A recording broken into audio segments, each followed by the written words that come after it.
حکایات رومی ایک مشہور کتاب ہے، اس کے اندر مولانا روم نے بہت حکایات لکھی ہیں اور بڑی دلچسپ بھی ہیں اور بڑی سبق آموز بھی ہیں۔ تو میں بھی آج آپ کو حکایات رومی میں سے ایک حکایت سناتا ہوں اور پھر اس سے حاصل ہونے والا سبق بھی سنیں گے۔ مولانا روم نے لکھا ہے کہ ایک ملک کا ایک قانون تھا۔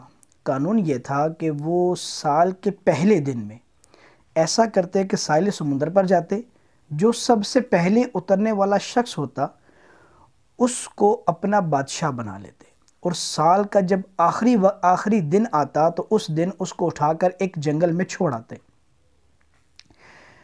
اس بار بھی ایسا ہی ہوا۔ اپنے قانون کے مطابق وہ ساحل پر پہنچے، وہاں پر ان کو ایک تاجر ملا۔ اس تاجر کو انہوں نے کہا جی ہمارا تو قانون یہ ہے کہ آپ کو ہم اپنا بادشاہ بنائیں گے۔ اس نے بہت حیل و حجت کی کہ نہیں، میں تو نہیں بادشاہ بنوں گا، میں تاجر ہوں، میرا تو ایسا کوئی کام نہیں ہے۔ تو وہ کہنے لگے کہ آپ نہیں بنو گے تو ہم آپ کو زبردستی بنا دیں گے، بننا تو پڑے گا آپ کو۔ اب چاروں نے چار اس نے کیا کیا، اس نے کہا چلو ایسا ہے کہ پھر مجھے یہ بتاؤ کہ میں جو باتیں کہوں گا وہ باتیں مانو گے؟ کہا جی بالکل مانیں گے۔ اب یہ بات جب طے ہو گئی تو اس کو لے جایا گیا، اس کی رسم تاج پوشی کی گئی۔ جب رسم تاج پوشی اس کی ہو گئی تو اب اس نے سب سے پہلا حکم یہ جاری کیا کہ مجھے وہ جنگل دکھایا جائے جہاں پر آپ اپنے بادشاہوں کو چھوڑ کر آتے ہیں۔ جنگل دیکھنے کے بعد اس نے دوسرا حکم یہ جاری کیا کہ فوج کے چیف آف آرمی سٹاف جو ہیں ان کو بلایا جائے۔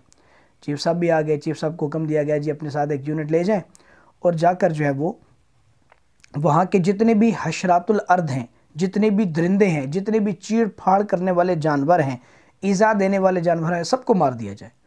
فوج چلی گئی۔ فوج نے اپنا دیا ہوا کام پورا کیا تو پھر پیچھے دوسرا، پھر تیسرا، پھر چوتھا، پھر پانچواں، سارے ایک ایک محکمے کو بیچتے رہے۔ ایک محکمے کا کام یہ تھا کہ وہاں کی صفائی کی جائے، جنگلات کو کاٹ دیا جائے، جگہ کو رہنے کے قابل بنایا جائے، دلدلوں کو صاف کر دیا جائے۔ پھر اسی طریقے سے دوسرے محکمے کا کام یہ تھا کہ وہاں پر عالی شان قسم کا محل تعمیر کیا جائے۔ اب محل بھی تعمیر ہو گیا۔ پھر مالیوں کو بھیجا گیا جاؤ بھائی جا کے درخت لگاؤ، پھولوں والے بھی، پھلوں والے بھی اور سایہ دار بھی، اور اس کو پورا ایک باغ بنا دو۔ پھر جناب تاجروں کو بھیجا گیا کہ وہاں پر ایک بازار قائم کر دو، شہر بسا دو۔ وہ پورا اس نے اپنے رہنے کے لیے پورا ایک شہر وہاں پر بسا دیا۔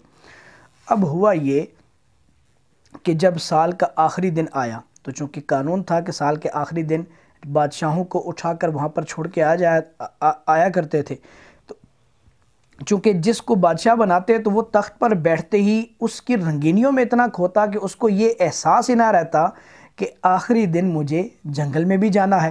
تو جب اس کے جنگل جانے کا وقت آتا تو وہ پھر روتا، چیختا، چلاتا کہ نہیں میں نے نہیں جانا، میں نے نہیں جانا۔ تو لوگ اس کو پکڑتے، باندھ کر زنجیروں کے ساتھ، اور اس کو وہاں پر چھوڑ آتے۔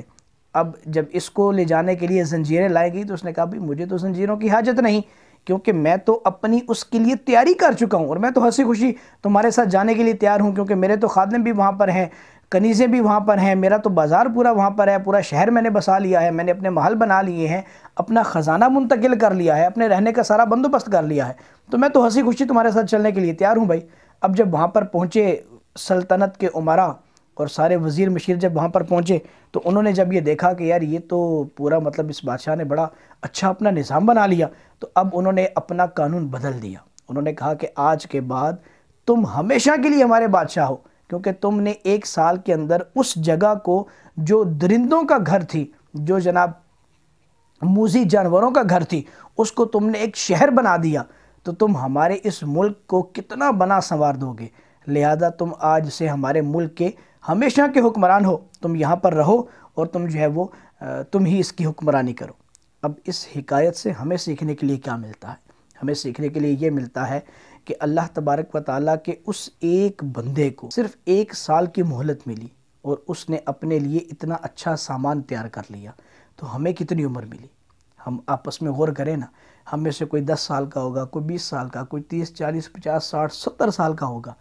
تو بھائی 70 سال کی زندگی جو ہم نے گزاری، کیا اس میں اتنا ہم کر پائے کہ جس زندگی میں ہم نے ہمیشہ رہنا ہے، قبر و حشر کی تیاری ہم نے کر لی ہے؟ اگر نہیں کی تو کیا ہم سمجھدار کہلائیں گے کہ جس بادشاہ نے 1 سال میں اپنی آنے والی ساری زندگی کی تیاری کر لی، تو ہمارے پاس اللہ تبارک و تعالیٰ نے 60 سال کی زندگی دے کر بھیجا ہمیں، اور ہم اپنے 60 سال دنیا میں گزار چکے، آگے نہ جانے ہم نے کتنے سال گزارنے ہیں، تو اس 60 سالہ جتنی ہم نے گزار چکے، ہم اس میں تو ذرا دیکھیں نا کہ کیا ہم نے اپنی اس زندگی میں اس آنے والی جس کی تعداد معین نہیں، یہاں پر زندگی کی تعداد معین ہے، رب فرماتا ہے کہ ہم تمہارے سانسوں کی گنتی پوری کرتے ہیں، تو ہمارے سانسوں کی جو گنتی ہے یہاں پر معین ہے لیکن وہاں پر معین نہیں ہے، وہاں پر تو ہم نے نہ جانے کتنا عرصہ، لمبا عرصہ رہنا ہے، تو اس لمبے عرصے کے لیے ہم نے کیا تیاری کی؟